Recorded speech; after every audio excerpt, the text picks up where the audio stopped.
Everyone is scared 'cause I got Joan Jett hair, but I'll keep changing. Hi, I'm Kate Rockland and you're watching On the Verge. Hey, I'm Joelle. I am here with Kate Rockland and her awesome book, Falling Is Like This. Hi. So I read your book in 3 days straight. Awesome. Oh, thank you for reading it. That's so nice. Now, the biggest question I have is how much of you is in the lead character, Harper? I guesstimated at one point and I said maybe 45% if I had to come up with a number. I think that she's a much younger version of me when I was still really naive and young and wasn't married and dating different guys in bands. So I think that she is like a mishmash of women I admire and also me when I was very young. So you did date guys in bands? I did. That was going to be my next question. I did. I couldn't help it because I was a writer for the Times for the New Jersey section, and my specialty was punk New Jersey bands. And so it's like very hard to like go on tour and interview people and then like not be like interested in them. Yeah. I like that. I mean, guys in bands are interesting guys. I mean, they're they're like hippies. I said once they're like hippies with like all black on, like punk guys. Like they have like that hippie mentality of like not having to wake up and put on a tie and go to work. And yeah, they're not boring. They're different. Did you think that it's a little harder to be taken serious as a music journalist, as a girl, and also one who has a boyfriend in a band? Or no? Yes. I definitely yes. I think when I was working I used to work at Rolling Stone, and I think it was always like being really bratty and like I had to almost have like a different personality, like look at me and like I can do it and you have to trust me, whereas like I feel like the guys editors sort of just like slid in there, were given like assignments. So, and in terms of like being with a band and like having them try to take you seriously, yeah, I think that they thought I was kind of like their kid sister, and so maybe I got better interviews because of that. I don't know, but hey, you gotta do sometimes. I know it's I don't know. I feel like all those punk boys, they're kind of like your little brother. They're like impish and not so serious and very silly and fun, and I like being around guys in bands.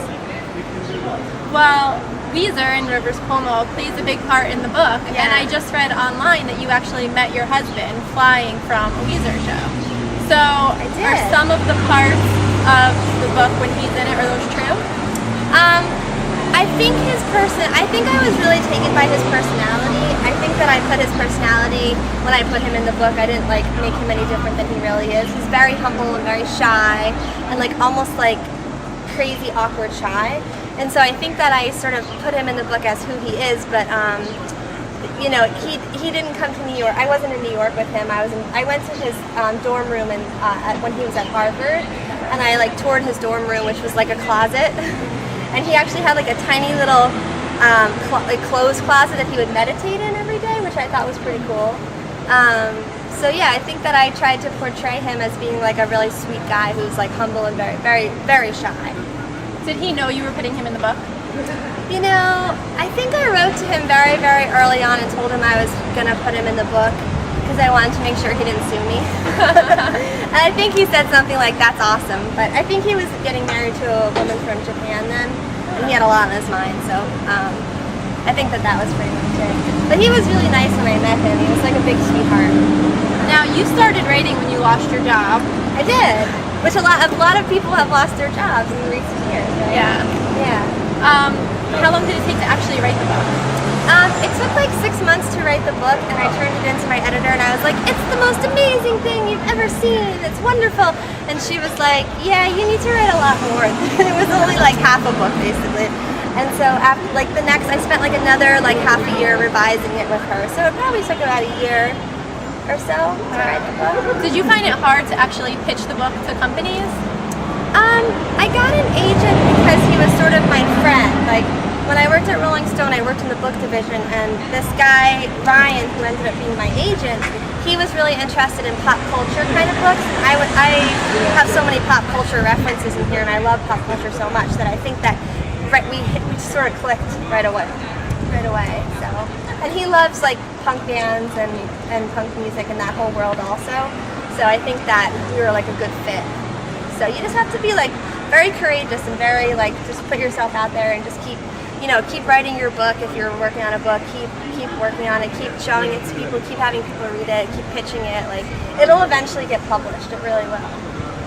Yeah. Now, part of your freelance writing, you got to shadow Courtney Love for a night. I did. How nervous were you for that? I was so nervous. Oh my god, I was so nervous. I like adored her. Oh my god. Like all of her music when I was like in junior high and really angsty, and like I had like the really short bangs up here and like the little pink bows in my hair and the little baby doll dresses and like combat boots, and I was big into Courtney Love. Like I was like pro Courtney Love, like anti Nirvana sort of. Like I was like, oh boo boys, like yay girls. So I was really nervous to interview her, and I remember I said something like really stupid during the interview. I said, I bet you get really sick of people asking you about like your daughter because she's, like Kurt Cobain's daughter. And she was like, yeah, kind of like how you're asking me right now. Like it was like a leading question that I thought she would like say something. And you're trying, when you're interviewing people, you're trying to get them to say interesting things. So I was like, oh, why did I say that?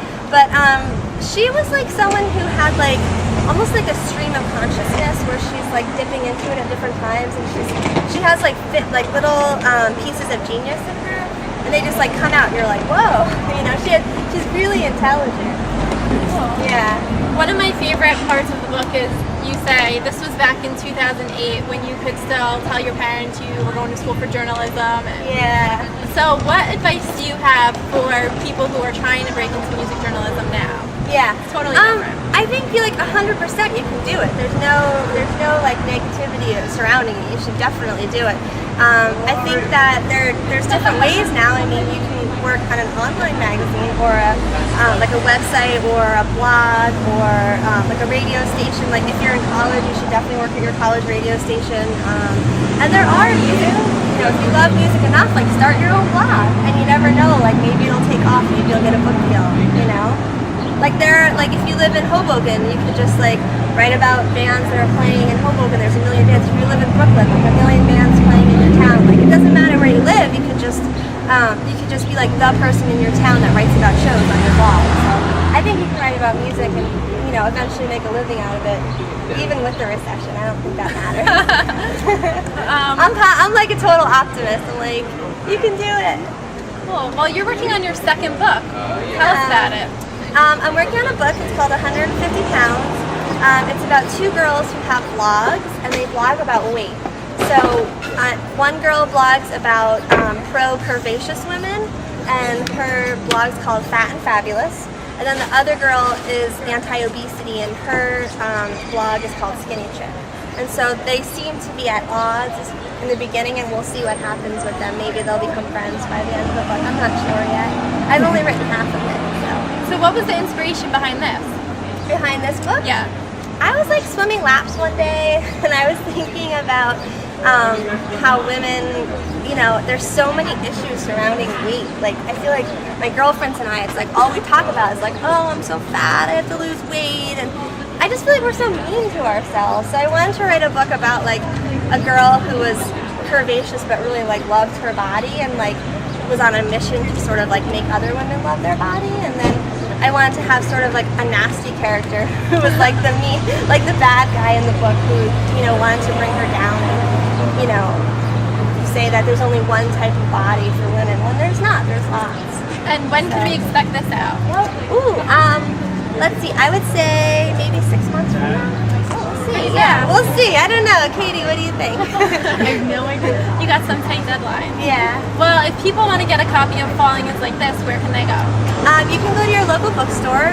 I 100% support indie bookstores. You can also go to Amazon or BarnesandNoble.com.